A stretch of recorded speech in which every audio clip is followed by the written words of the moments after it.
WUSA 9 celebrates Black History Month, sponsored locally by Nissan.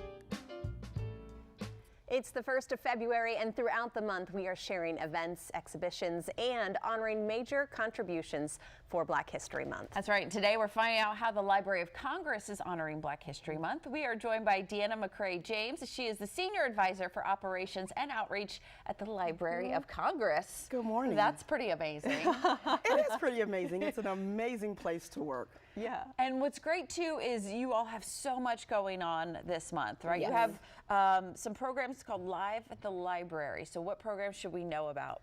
Well, you should know about two programs. Our Live at the Library series is actually one of our newer visitor experiences where we open the Thomas Jefferson Building, the amazing Thomas Jefferson Building, every Thursday from 5 to 8 p.m. We extend our exhibitions so you can come in and view those and maybe even grab a coworker and come have happy hour in one of Washington's most amazing venues.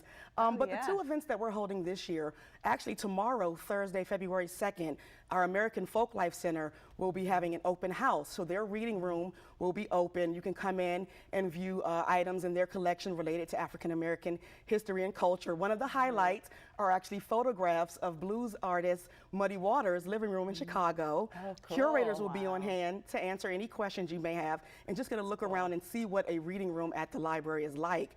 And then at the end of the month, on Thursday, February 23rd, we will have the amazing folklife musician and African American music scholar, Jake Blunt, who I learned today is being awarded by the International Folk Awards as their Artist of the Year. He'll be giving a performance that'll start at 6 p.m. As with all our events, Live at the Library is free and open to the public, but you do have to go to our website, www.loc.gov, and get timed entry passes. Okay. Is it just for that day? So we only have tomorrow to go? Well, no, Live at the Library is every Thursday, but tomorrow is the Folklife Open House, and then Thursday is the performance for those specific things. But you can look at our website and look at the calendar and see what's happening any Thursday. Okay. And then you've got some exhibitions, obviously lots online that we can look at, but what are physically at the Library of Congress? So for Black History Month, and keeping in line with this year's theme of Black resistance, we'll have an ongoing display that'll highlight many of the collections from our various divisions, rare book, prints and photograph manuscripts around the topics of the Underground Railroad, the Black arts movement, the work of the great Ida B. Wells, and the Montgomery bus boycott. And then we'll also have some online collections that are available anytime.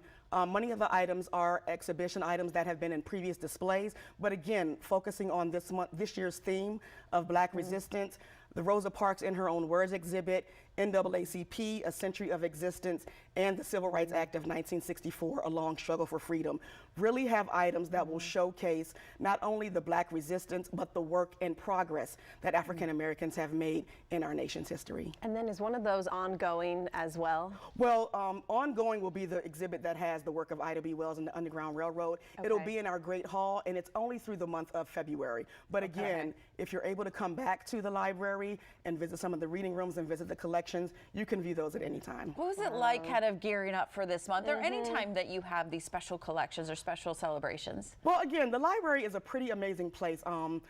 It's something really for everybody, so there's always a buzz.